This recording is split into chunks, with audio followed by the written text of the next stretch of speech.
नमस्कार दोस्तों। आज की इस यात्रा में हम आपको ले चलेंगे भगवान श्री कृष्ण की नगरी द्वारका, एक ऐसी पवित्र भूमि जिसे मोक्ष का द्वार कहा जाता है। द्वारका सिर्फ एक धार्मिक स्थल नहीं है, यह इतिहास, आस्था, रहस्य और समुद्र के गर्भ में छुपी एक अद्भुत सभ्यता की कहानी है। अगर आप चार धाम यात्रा, गुजरात टूर या एक शांत आध्यात्मिक यात्रा की तलाश में हैं, तो यह वीडियो आपके लिए पूरी तरह से कंप्लीट गाइड है। द्वारका कहाँ स्थित है? आर्ट दोस्तों, द्वारका भारत के गुजरात राज्य में कच्छ की खाड़ी के पश्चिमी तट पर और गोमती नदी के किनारे स्थित है।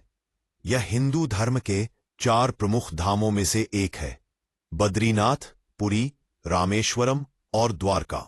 साथ ही यह सप्तपुरी यानी 7 सबसे प्राचीन पवित्र नगरों में भी शामिल है और इसी वजह से इसे मोक्षपुरी भी कहा जाता है। द्वारका का रहस्यमयी इतिहास। पुराणों और महाभारत के अनुसार द्वारका वही नगरी है जिसे स्वयं भगवान श्री कृष्ण ने बसाया था। ऐसा माना जाता है कि मथुरा छोड़ने के बाद श्री कृष्ण ने इस नगरी को समुद्र के किनारे बसाया। समुद्र में समा गई। आज भी समुद्र की गहराइयों में प्राचीन द्वारका के खंभे, दीवारें और संरचनाओं के अवशेष मिले हैं, जो इस बात का प्रमाण है कि द्वारका सिर्फ एक कथा नहीं बल्कि एक वास्तविक ऐतिहासिक नगरी थी। द्वारका कैसे पहुंचे? 5 minutes to 6:30 SR। नजदीकी एयरपोर्ट पोरबंदर, जो द्वारका से लगभग 130 किलोमीटर दूर है। द्वारका का अपना रेलवे स्टेशन है जो अहमदाबाद, राजकोट और अन्य बड़े शहरों से जुड़ा है। सड़क मार्ग से गुजरात के सभी प्रमुख शहरों से द्वारका के लिए सरकारी और प्राइवेट बसें उपलब्ध हैं। द्वारकाधीश मंदिर 9 बजे। दोस्तों, द्वारका की आत्मा है द्वारकाधीश मंदिर, जिसे जगत मंदिर भी कहा जाता है। यह मंदिर भगवान श्री कृष्ण को समर्पित है और लगभग 5 मंजिला ऊंचा है। यह मंदिर चालुक्य स्थापत्य शैली में बना हुआ है और कहा जाता है कि इसका निर्माण श्री कृष्ण के प्रौत्र वज्रनाभ ने कराया था। मंदिर के 2 मुख्य द्वार हैं: मोक्ष द्वार, जहां से भक्त प्रवेश करते हैं; स्वर्ग द्वार, जो समुद्र की ओर खुलता है। मंदिर पर लहराता हुआ ध्वज दिन में कई बार बदला जाता है, जो यह दर्शाता है कि स्वयं भगवान कृष्ण यहां आज भी विराजमान है। गोमती घाट 9 बजे 10 बजे। द्वारकाधीश मंदिर के पास ही स्थित है पवित्र गोमती घाट। मान्यता है कि मंदिर दर्शन से पहले गोमती नदी में स्नान करने से सभी पाप नष्ट हो जाते हैं।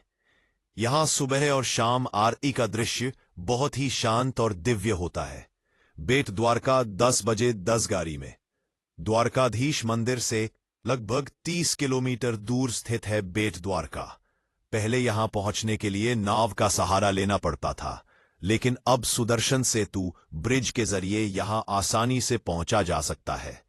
मान्यता है कि यही भगवान कृष्ण का निवास स्थान था और यहीं उन्होंने अपने मित्र सुदामा का आदरपूर्वक स्वागत किया था। यह स्थान आस्था और मित्रता का प्रतीक है। अद्भुत प्रतीक है। नागेश्वर ज्योतिर्लिंग 12 साढ़े 14 बजे।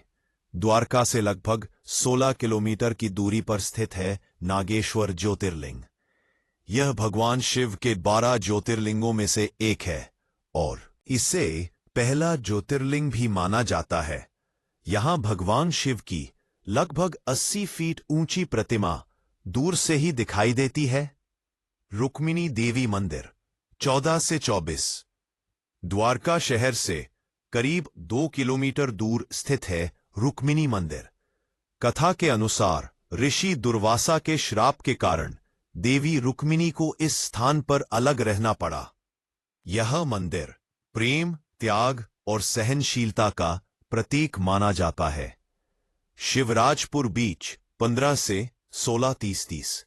अगर आप आध्यात्म के साथ प्रकृति का आनंद लेना चाहते हैं तो शिवराजपुर बीच आपके लिए परफेक्ट है।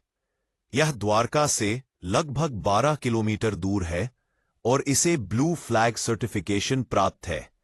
साफ पानी, सफेद रेत और शांत वातावरण इसे बेहद खास बनाते हैं। अन्य दर्शनीय स्थल 1630 1820 द्वारका बीच, सुदामा सेतु, 5000 साल पुराना भद्रकेश्वर महादेव मंदिर। इन सभी स्थानों को देखकर आपकी द्वारका यात्रा पूरी तरह से संपूर्ण हो जाती है।